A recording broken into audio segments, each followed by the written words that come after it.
Dear viewer, I am sorry to say that the video you are about to watch is extremely unpleasant. What I am about to discuss is a series of unfortunate events. Not a literal series of events, but a figurative series of events in a literal series of books. From the printed pages and beautiful cover artwork, to the campy and grim film, Lemony Snicket's A Series of Unfortunate Events was a large part of my childhood growing up. Hi, I'm Matt Braxton.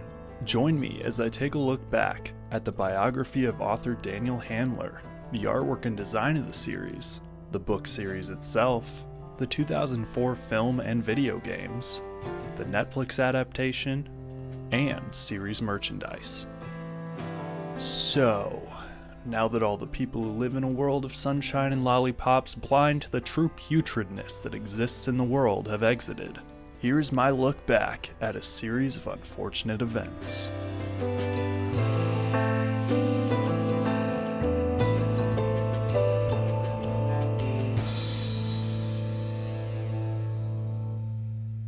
Daniel Handler, pen name Lemony Snicket, was born in 1970, growing up in San Francisco.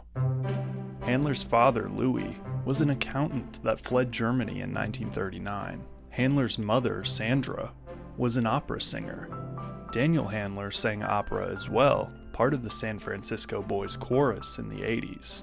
After graduating from Wesleyan University in 1992, Handler attempted to write a novel but threw it out upon completion. He attempted to write and publish a new novel and faced much struggle. In fact, Handler's struggle to publish his work prompted him to start a reading series called Great Writers Who Can't Get Published. Soon after, Handler was finally able to publish The Basic Eight. The 1999 novel was centered on a high school student bludgeoning a classmate with a croquet mallet and received critical acclaim. Handler was vocally outspoken against the number of sports and fantasy novels for young people and was thus urged to develop the kind of books that he would have enjoyed as a kid. And therefore, Handler resurrected the title of Lemony Snicket, which was a name he had previously invented. When I was researching my first novel, The Basic Eight, was calling up right-wing religious organizations and political groups in order to make fun of them. I thought to myself, I better not tell her my real name. I'll be on their mailing list forever. So she said, what is your name? So I said, Lemony Snicket. And then there was a pause. I thought, out of all the things you could have said, that was the worst one. No one's going to believe that. And then the woman from the right-wing organization said, is that spelled how it sounds? Handler wrote as Snicket, a character that acted as the mournful narrator for Handler's brand new series of unfortunate events. Handler acted as Snicket's representative at book events, speaking to listeners about Snicket's tales and entertaining them with accordion music. This pretending to not actually be Lemony Snicket, as a kid it was really cool to see how Handler pretended Snicket was a real person, teaching about real events, just as the Spiderwick Chronicle author, Holly Black, did everything in her power to get audiences to believe the books were real as well. This attempt from Handler and Black to make each fictitious series blend with reality was a really cool way to get kids to interact with printed media. However, Handler's best marketing technique, made popular by the Series of Unfortunate Events books, was literally warning readers to not read or purchase the Snicket books. I am the author of a great number of books, and I recommend none of them. The don't look here tactic Handler employed only served to draw attention and buzz to his very first book series, a series that would blossom far beyond the 13 books initially written. A series of unfortunate events.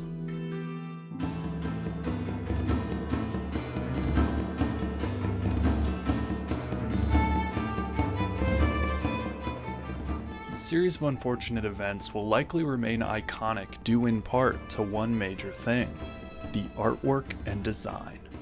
While it is commonplace to say don't judge a book by its cover, it is not commonplace to actually abide by the saying. The gothic Victorian-esque imagery on the covers and within the pages of the Unfortunate Events books was highly stylized, no doubt helping to draw in the reader. Brett Hellquist was the illustrator for the 13 books and other pieces of media related to the series. Hellquist was born in Arizona in 1965 and grew up in Orem, Utah. He had a large family with 6 sisters.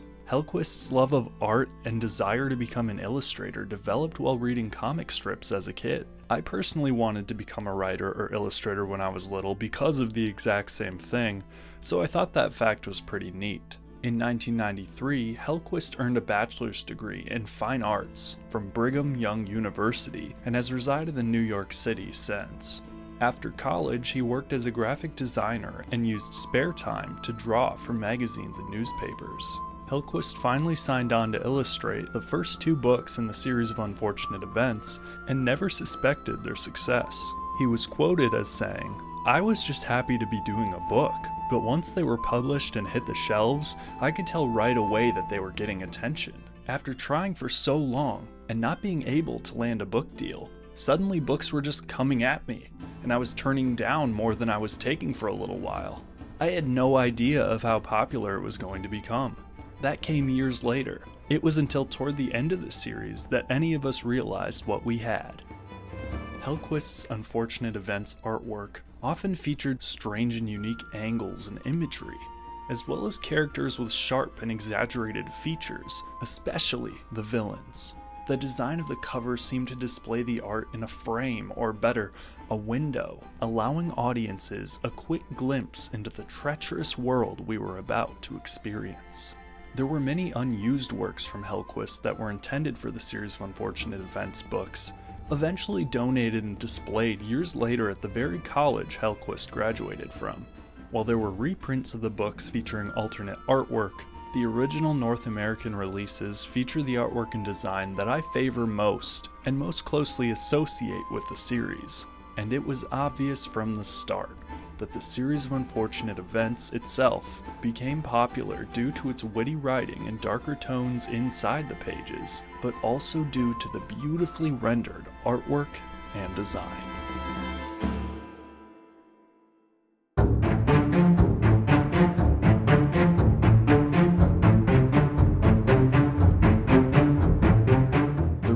First ever expectations for the series of Unfortunate Events books, which make no mistake is a series about a rather unfortunate series of events, are set upon reading the warning on the back of the very first book.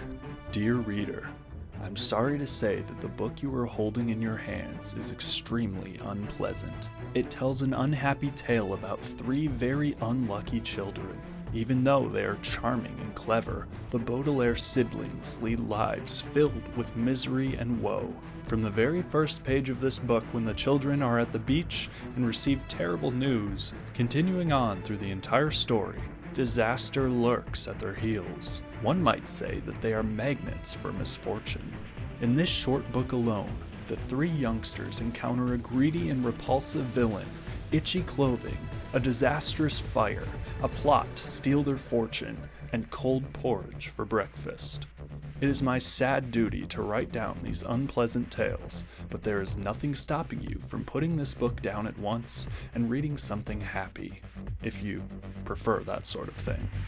With all due respect, Lemony Snicket. The first book in the series was released with a title that perfectly lays the groundwork for the rest of the book titles to follow in the alliteration format. A title that also sets the expectation for what is to come within the pages and the printed text of the first story, as well as the expectations of the unfortunate events that would no doubt plague the Baudelaire children and the reader in future installments. The Bad Beginning. The writing style of The Bad Beginning and subsequent books is quite unique, meant to invoke questions in the reader with lines about a woman named Beatrice. Snicket inserts breaks to explain more conceptually challenging phrases to kids, while also making sure to specifically display the printed words in a manner as to paint the adults in the story as intellectually inferior to the Baudelaire children and to the reader.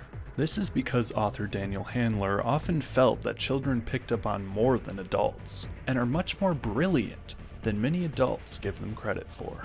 Handler, aside from controversies regarding crass jokes, has been an outspoken supporter of progressive politics, and uses his novels, including this series, to help build a secular moral ground for kids, never shying away from the fact that the world can be a terrible, awful place, even for the best of people. There are many horrible terms for these books. The books tell a dreadful and depressing story. Most people who read them find themselves getting distressed and unnerved. Many people end up tearing out their own hair, and that's why when you wander the streets, you see so many bald and sad people. It's because they've read books by Lemony Snicket and they've lived to regret it. The Bad Beginning opens with the Baudelaire children on Briny Beach, where they enjoyed spending time on a cloudy day because no one was there. Violet, the oldest, was an inventor and tied up her hair with a ribbon when she began conceptualizing new inventions. Klaus, the middle child, loved to read. He would spend his time in the Baudelaire library filling his mind with any new knowledge he could uncover. And lastly, the youngest child, Sunny, was a baby with a special talent of her own, biting. Cue the janky, weird scene from the TV show.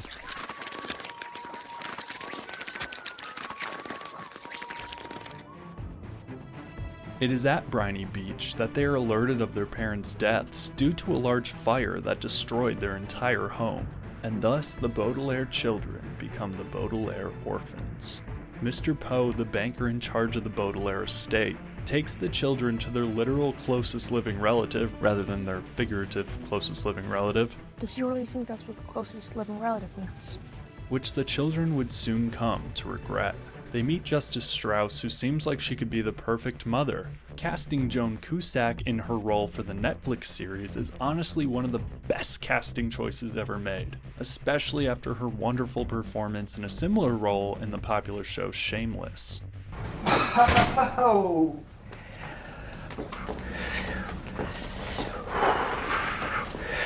Okay, let's see. Oh, what am I gonna do? Stop. Lock the door! Justice Strauss works for the High Court and thus owns a huge library which she allows the children to use throughout the book. It is then that the children realize that Justice Strauss is not in fact their new guardian. Are you Count Olaf's wife? What? Oh, no, I don't even really know him that well. Rather, her neighbor is, the wicked Count Olaf. Hello, children. After meeting and kicking out Mr. Poe, Olaf makes the children complete a long series of chores in his dreadfully filthy home, makes them all share a single tiny bed, strikes Klaus in the face when he dared to challenge Olaf after cooking a large meal for Olaf's acting troupe, and of course, the children are forced to deal with the barrage of Olaf's sometimes comedic and sometimes evil remarks and insults. Count Olaf openly admits to the children that he will do anything to get their fortune because he knows that the adults in the story will not listen to them. The legal process is the legal process, and Olaf attempts to take advantage of it. He concocts a plan to marry Violet to get to the estate. Because he was her legal guardian, he could give her permission to marry, and as her spouse, he would be entitled to all of her wealth. Of course, she wouldn't go through with it unless she was threatened. Really threatened. So Count Olaf has his henchmen kidnap Sunny and dangle her in a cage outside of the tower sticking up above the twisted and nodding trees surrounding Olaf's dilapidated home. If Violet doesn't perform her simple line of I do and sign the marriage certificate in front of Justice Strauss in Olaf's new play, The Marvelous Marriage, Sunny would fall to her doom. See, The Marvelous Marriage was supposed to be fictitious, a figurative marriage rather than a literal marriage. But with a real judge, Justice Strauss, and real documentation, the figurative Marvelous Marriage would become literal. It's a twisted plan. One just twisted enough to work. So twisted, in fact, that many parents challenged the book, feeling the age gap, guardian-minor forced marriage, was inappropriate, despite Olaf not actually caring about Violet in any manner other than for her wealth. Granted, despite online reviews saying the opposite, the book and Netflix adaptation play into the creepiness more and have Olaf say to Violet that he would keep her forever in his house as his wife and kill the other kids, while the movie version makes it very obvious that Olaf has no interest in keeping Violet around for any other reason than bank account access. So honestly, the book and Netflix adaptation are creepier than the movie, despite what people say. But regardless of the creepiness and appropriateness of Olaf's plan, it is foiled when Olaf admits to the whole scam after Violet signs the certificate and says "I do." However, Violet signed the certificate with her left hand, so it was not, in fact, exactly in her own hand as the law states. So, the marvelous marriage was void. Sunny is saved and Olaf disappears, but not before threatening that no matter what the Baudelaires do and where they go, he will find them and get their money. And the bad beginning concludes with the children not living with Justice Strauss happily ever after like a good ending would have, but with the expectation that even though the Baudelaires are heading onward to a brand new guardian, they were only in the beginning of their series of unfortunate events.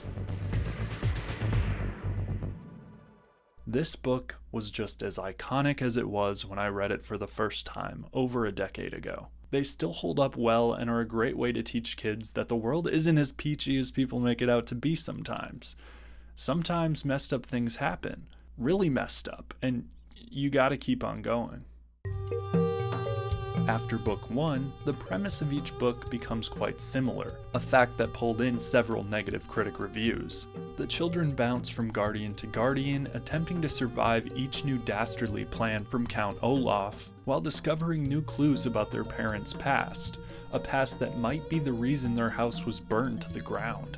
Further clues exist within Snicket's writing about the woman named Beatrice, a woman Snicket was believed to have proposed to. A woman who would marry the Baudelaire's father instead, and the woman that would become Violet, Klaus, and Sunny's mother. See, Lemony Snicket, the author of the book series, is not a real person. Author Daniel Handler wrote the Unfortunate Events books through the eyes of the Lemony Snicket character, a man who is closely tied with the Baudelaire children's mother, a man who has not stopped investigating their fire and what caused it.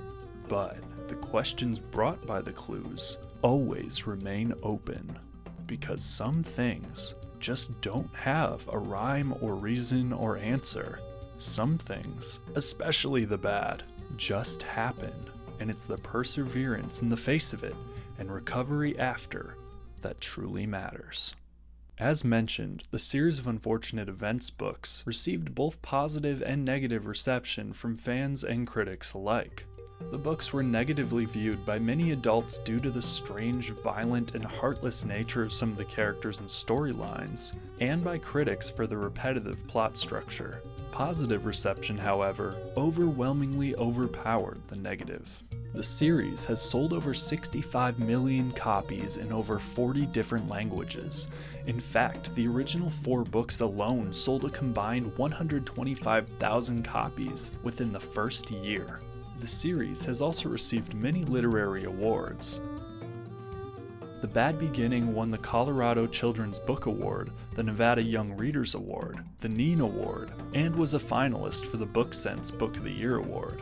Other books in the series have received awards as well, including 3 Children's Choice Awards, a Best Book Prize at the Nickelodeon Kids' Choice Awards, and a 2006 Quill Book Award.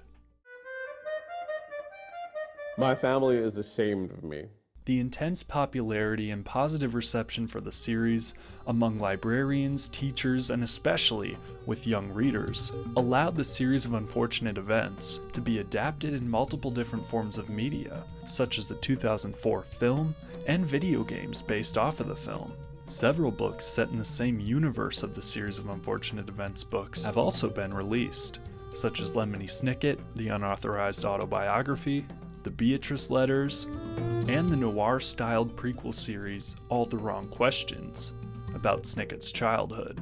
The release of a series of Unfortunate Events deemed a literary phenomenon by the Times Online might have seen such stronger success due to the topsy-turvy moral universe of older generations that Handler was not afraid to critique, using the books to impart their own vision of ethics, and were also found to help children better cope with loss. The fact alone that the series was found to be enjoyable for children and adults alike, bringing fresh and adult themes to children's stories, made it very obvious that the rollout of the series of Unfortunate Events, in all forms of media, was far, from Unfortunate itself.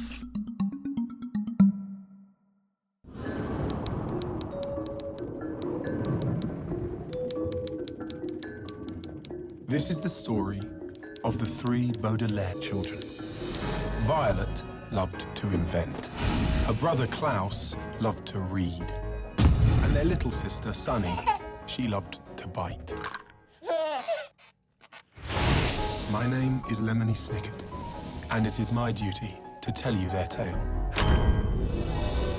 No one knows the precise cause of the Baudelaire fire. And just like that, the Baudelaire children became the Baudelaire orphans. I'm taking you to live with your closest relative. And he's an actor by trade. Isn't that exciting? Hello, hello, hello. I am your beloved Count Olaf. My dear Violet. All I ask is that you do each and everything that pops into my head while I enjoy the enormous fortune your parents left behind. Oh. I'm sorry, I don't speak monkey. Violet, what are we doing here? Maybe he just doesn't make a very good first impression. You're invited to discover This way, to the reptile room. a world built by imagination and strung together by a series of unfortunate events. Paramount Pictures and DreamWorks Pictures present Jim Carrey, and Jim Carrey. Then the unthinkable happened. Lemony Snicket's A Series of Unfortunate Events, directed by Brad Silberling. Now that we're family, I can be the ultimate dad. We're very concerned.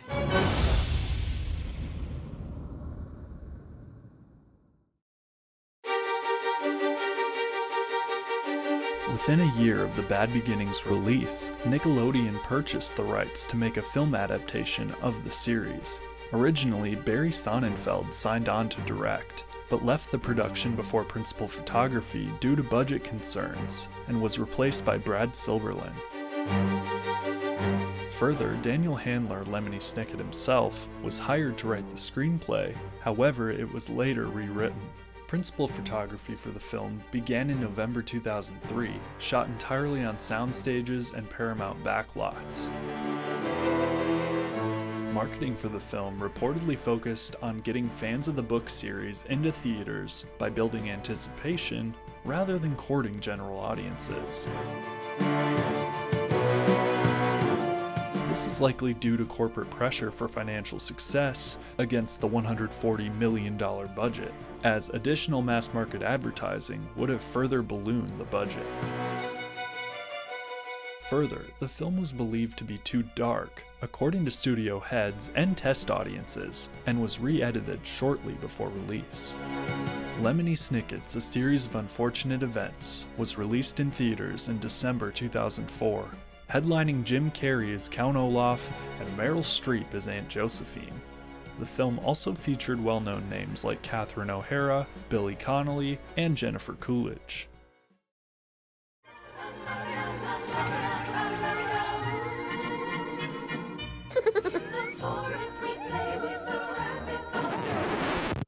I'm sorry to say that this is not the movie you will be watching. The movie you are about to see is extremely unpleasant. The film opens in a similar manner to the Bad Beginning book. The Baudelaire children are at Briny Beach and are informed by Mr. Poe of their parents' deaths. The children are then introduced to their closest living relative, Count Olaf.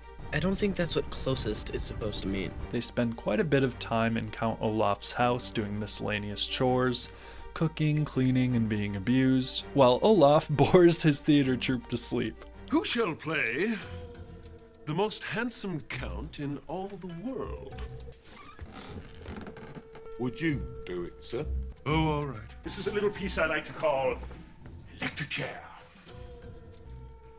I think you might have to turn it up. Is anybody out there? Let's go back to prehistoric times when dinosaurs ruled the earth.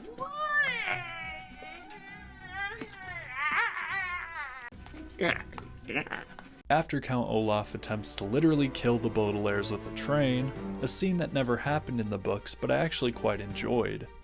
The car is on the train tracks and the train is coming. I'm sorry, Violet. I can't interfere. I'm driving next to a train.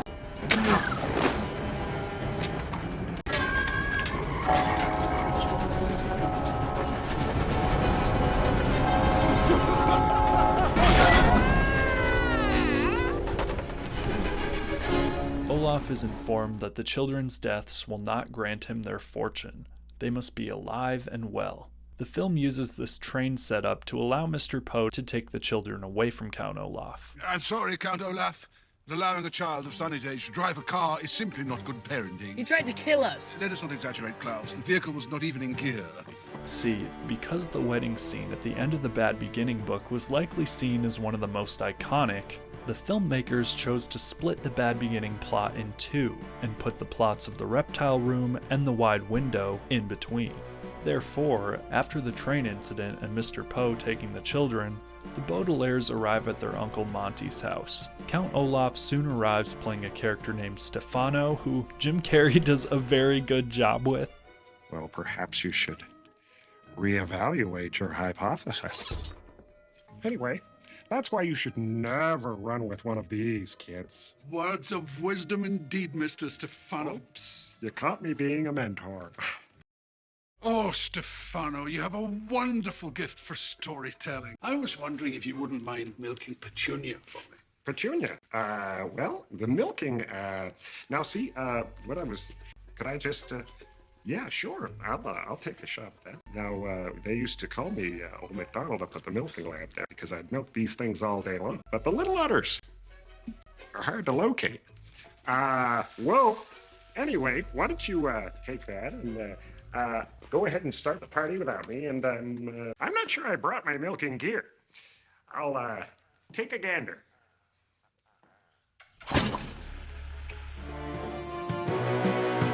And kills Monty, trying to blame it on the not-so-deadly, very deadly Viper. After Sonny proves this...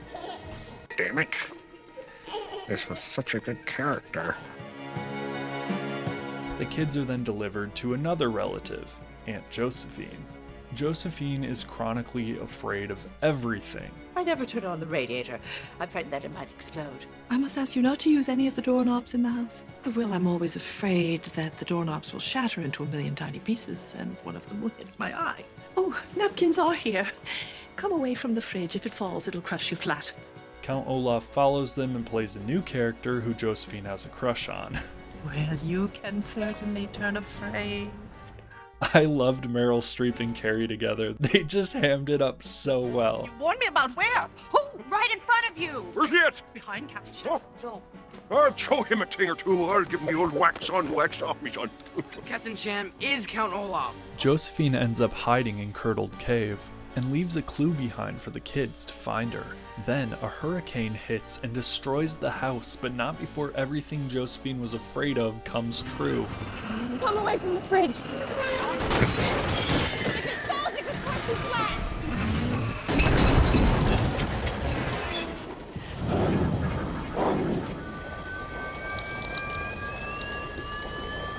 No way.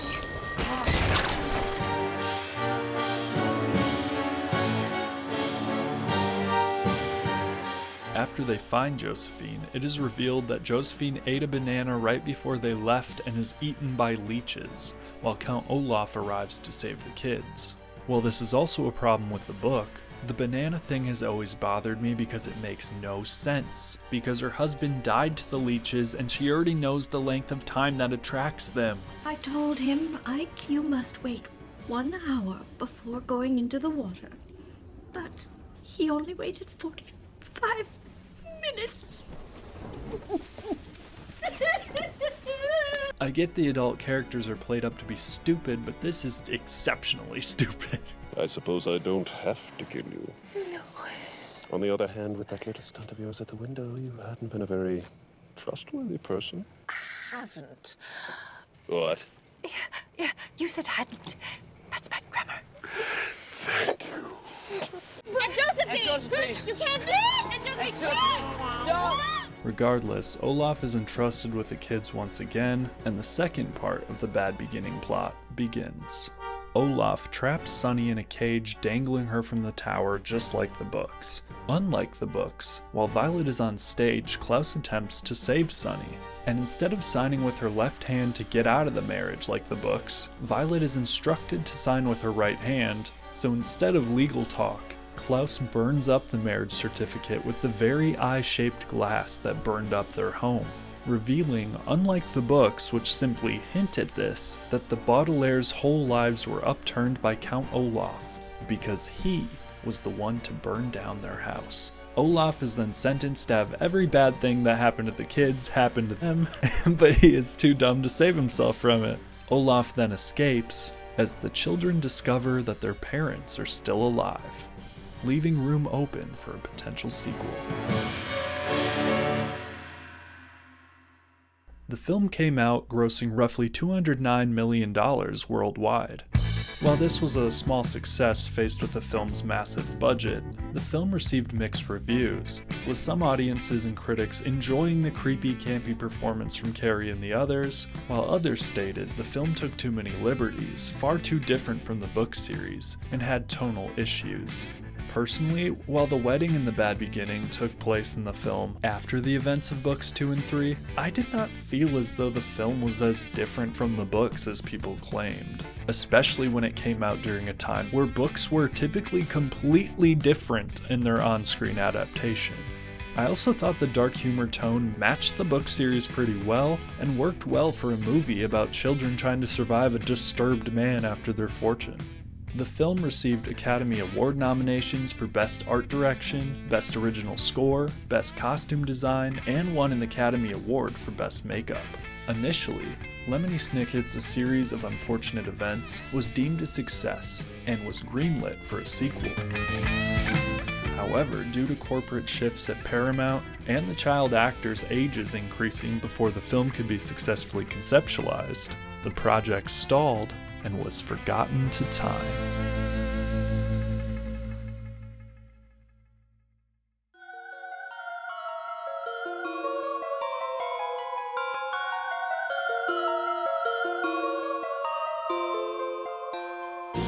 The Series of Unfortunate Events video game came out alongside the release of the movie in 2004. The game had multiple incarnations and was released for the PlayStation 2, GameCube, Windows, Xbox, Game Boy Advance. All versions of the game were developed by Adrenium Games and published by Activision. Jim Carrey, Emily Browning, and Liam Aiken returned to voice the video game versions of their characters, Count Olaf, Violet, and Klaus, respectively. Interestingly, Tim Curry voiced Lemony Snicket in the games. The game is a third-person action-adventure and third-person shooter where you have to go on various quests like putting away all of Justice Strauss's books, finding items to put together inventions, defeating Count Olaf's crew, and more. There are many platforming aspects which can be difficult with the slippery controls in third-person perspective. One thing I will say is that despite my decent-sized video game collection, I have never played a game where I can be a baby that flies with a friggin' jetpack. Like, look at this! This is insane and I love it. The game roughly follows the plot of the movie, starting at Olaf's, going to Monty's and Josephine's, and finishing with the wedding scene.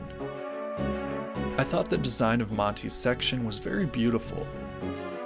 On the other hand, the game, I feel, really butchers some of the characters and their purposes. For example, Justice Strauss's character in the book series was meant to directly foil Count Olaf's. There's a specific section in The Bad Beginning where the characters offer to help clean for Justice Strauss, and she says that that is nonsense. Strauss was the only adult character in the first book that genuinely wanted the best for the Baudelaires, didn't want to exploit them for labor or profit. Justice Strauss acted as the pinnacle of justice, wanting the Baudelaires as her own children, enjoying their company. In the game, Justice Strauss is nice to them, but it's just another mission.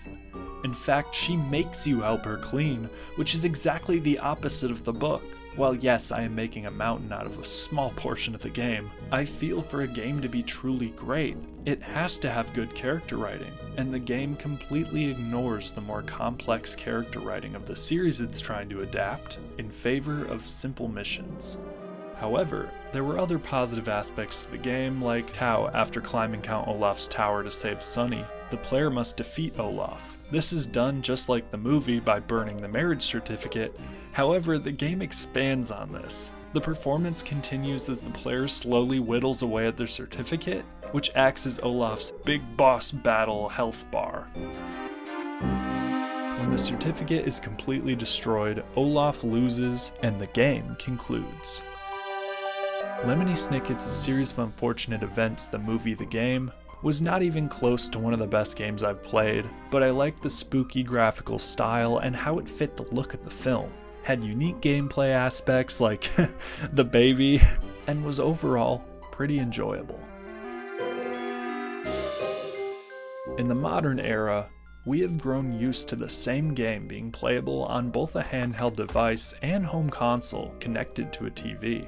But at the time of this game's release, that luxury did not yet exist in the same capacity. Home consoles had much better graphics processors than handheld systems, so two different versions of the game had to be produced. The handheld Game Boy Advanced version was a very stripped-down side-scrolling platformer. The controls were tighter, and the game's soundtrack by Ian Stocker was quite well composed. The graphics were not fantastic for the time, but were very colorful and added a unique charm to the game. Between the two versions, console and handheld, I actually prefer this version. There are actual shots of the film instead of drawings, and the simplified 2D map layout allowed for more time to make things look beautiful, and they do.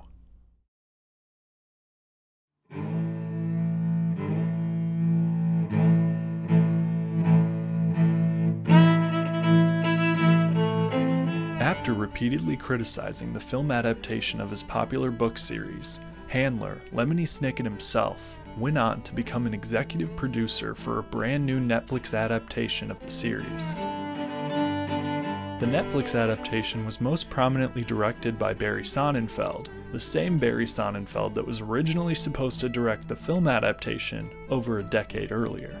Therefore, this show, with Sonnenfeld and Handler at the helm, could be viewed as the true on-screen adaptation of the book series. The Netflix adaptation starred Neil Patrick Harris as Count Olaf, and many other popular names like Patrick Warburton as Lemony Snicket, Joan Cusack, Jessie from Toy Story, and the wonderful Sheila Jackson from Shameless herself as Justice Strauss, and more. Season 1 premiered on January 13th, 2017. The next two seasons were released in the early months of the following 2 years. The series was stretched to 3 seasons due to each of the 13 book adaptations being split into 2 parts. This allowed for a slower pace, for more time for suspense and mystery to build. The series was believed to be a financial and critical success because of this. Season 1 was believed to have a large budget, not unlike many other Netflix series, of around $120 million. Because the book series fans are thought to be dedicated, and because the full narrative of the book series was finally adapted, unlike with the film adaptation, fans and newcomers alike were able to become invested and stay subscribed over the course of multiple years, allowing for profitability. This was also helped due to critical acclaim from both fans and critics alike. The average Rotten Tomatoes score over the 3 seasons was 96%, and Metacritic viewers and critics rated the show about 80%. The show also received a Children and Youth Peabody Award and received nominations for Daytime Emmys in such categories as Outstanding Main Title Design, Outstanding Art Direction, Set Direction, Scenic Design, Outstanding Costume Design, Outstanding Hairstyling, Outstanding Makeup, and more, as well as Primetime Emmy nominations for Outstanding Children's Program and Outstanding Original Main Title Theme Music.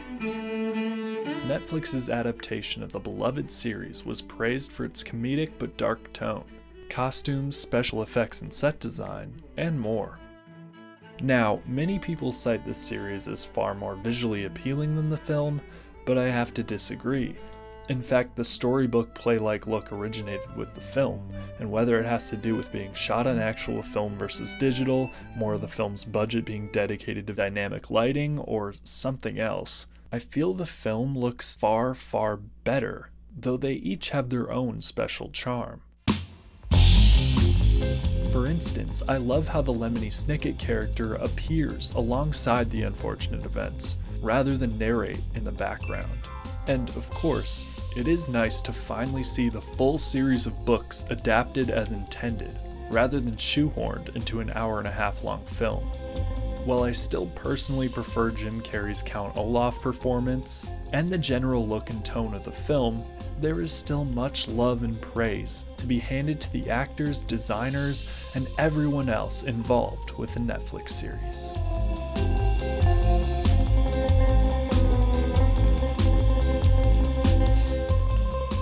The series of unfortunate events merchandising expanded further beyond a film, game, and show. In 2002, before the film and video game, Mattel produced a board game for the series called The Perilous Parlor Game. The game acted as an additional untold book in the series and was released in 2 versions, one that looked like another book and the other in a more traditional board game format. The back of the game box gave a warning to all potential players, just as the book series did, a trope that happened again in the film and video games. But the board game did it first, literally within the canon of the books.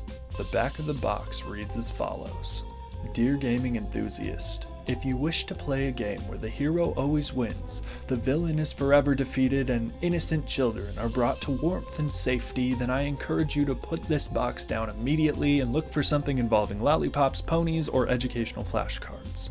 The lives of Violet, Klaus, and Sonny Baudelaire are fraught with sorrow, misfortune, and unpleasantness, and the game in their honor contains the exact same things. The game is depressing to play and difficult to win, and it is likely that disaster will occur every single time you play it. I am obligated to provide you with this historical reenactment of the tribulations befalling these 3 unlucky youths. But you, thankfully, are in no way obligated to play it. Remember, if you don't play, you can't lose. So if I were you, I would find a more pleasing way to occupy your time. With all due respect, Lemony Snicket. In the game, the children are sent to live with a new nondescript guardian. One player plays the role of Count Olaf, with the goal of ending the new guardian's life, while 1 to 3 others play collaboratively as Violet, Klaus, and Sonny. The players in the Baudelaire roles have the goal of protecting their guardian for as long as it takes for Mr. Poe to get to the bank and back to the house. Should the players protect their new guardian for as long as it takes to receive the Baudelaire fortune, the player acting as Count Olaf loses. However, if Count Olaf is able to successfully off the guardian, Olaf wins the game. 2 years after the release of the Perilous Parlor Game, Mattel released a card game based off of the series. In this card game, players take turns drawing cards, with the goal of completing one of the 4 sets of characters: the Baudelaire Orphans, Count Olaf in Disguise, Olaf's Henchmen, and the Orphans' Confidants. There are also cards that players can use to impede others, like Olaf's Eye that allows players to see the other player's hand, and when character sets are completed, the player can grab a victory card. Whoever has the most victory cards once they all run out, wins the game. The series saw the release of an additional tie-in game in 2005, a Flash game for PC.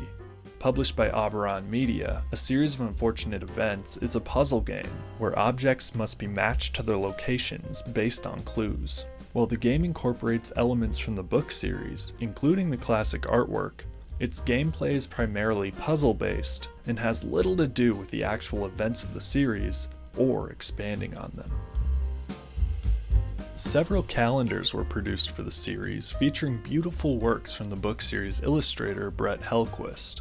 Various puzzles and other interesting merchandise was also produced. Other merchandise available on the Lemony Snicket website and otherwise included miscellaneous bookmarks, magnets, and t-shirts. The 2004 film saw merchandise of its own, such as t-shirts, prints, and more. Merchandise was also produced for the Netflix series, including the Secret Organizations book featured in the show, necklaces, and more. Lastly, The Blank Book was released in 2004. In the 2000s, the do-it-yourself book where the readers of a series could then do it themselves was a big fad. Others like it included one for the Diary of a Wimpy Kid series, Goosebumps Horrorland, and Junie B. Jones. The Blank Book, as well as the following similar release called Notorious Notations, did not include prompts like many of the similar do-it-yourself books, but rather was simply exactly as stated, a blank book to be used as a notebook or journal. Whether it be a blank book or a parlor game, the Series of Unfortunate Events brand was able to be expanded on in interesting and fun new ways with series merchandise.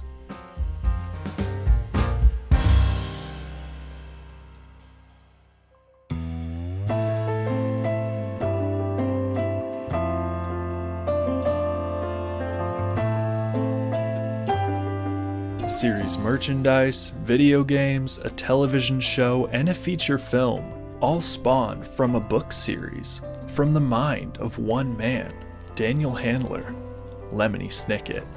The gothic artwork, grim themes, and wonderful world building left an imprint on me back when I was little.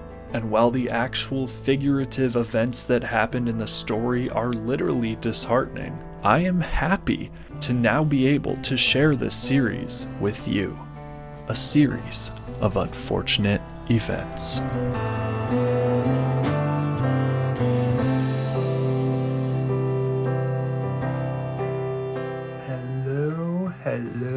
Hello.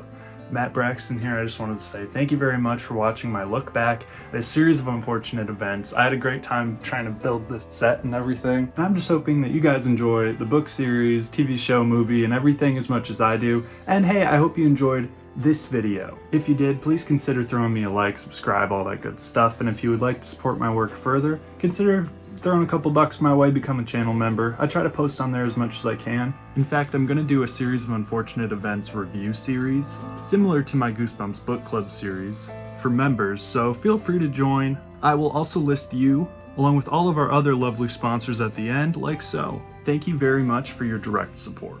And I got some cool new projects coming up. Around Halloween time, I'll be putting out Goosebumps Most Wanted. I've been reading the books, and so far they're really good, so I hope I'll see you there. So yeah, I hope you enjoyed this video, and I look forward to seeing you in the future. Thanks for watching.